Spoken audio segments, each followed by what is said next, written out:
Friends, ఈరోజు మనమైతే carrot rice చేసుకోబోతున్నాం. ఫస్ట్ అయితే మనము రైస్ ఇట్లా పెట్టుకొని ఇట్లా గ్యాస్ మీద అయితే పెట్టేసుకోవాలి. తర్వాత క్యారెట్ తురుము అయితే తీసుకోవాలి. అంటే రైస్ని ఉడకబెట్టుకోండి. నార్మల్ రైస్ తింటాం కదా కర్రీలో. తర్వాత క్యారెట్ తురుము తీసుకొని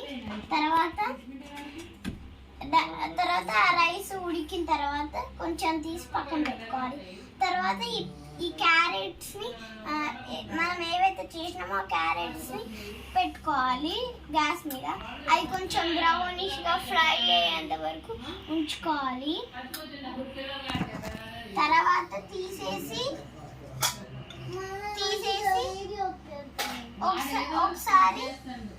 ఒకసారి ఈ రైస్ అయితే కలిపేసుకోవాలి. ఇవ్వండి ఇట్లా ఒకసారి ఇట్లా కలిపేసుకోండి. తర్వాత దీంట్లో ఉన్న వాటర్ అయితే అన్ని తీసేసుకోండి.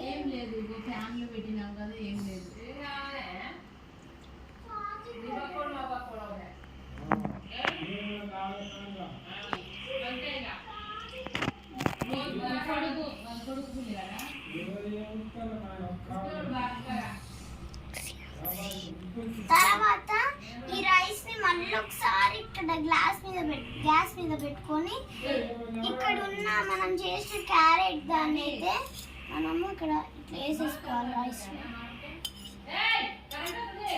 తర్వాత దీన్ని వేరే ఒక స్పూన్తో ఇంకా గ్యాస్ నుంచి తీసేసి పక్కన పెట్టి ఒకసారి ఆడబెట్టుకుంటూ ఇట్లా మిక్స్ చేసేసుకోవాలి.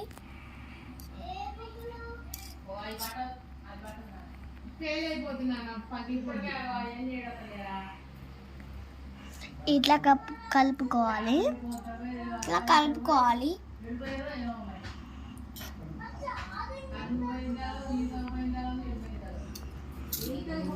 ఇక మీ క్యారెట్ రైస్ రెడీ. ఒకసారి టేస్ట్ చేద్దామా? ఒక్కసారి ఇట్లా టేస్ట్ చేయండి.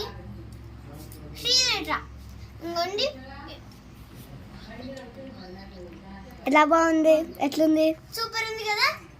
ఇదిగోండి ఈరోజు మన వీడియో అయితే ఇది. Bye bye. మరి నెక్స్ట్ వీడియోలో కలుసుకుందాం. ఓకే.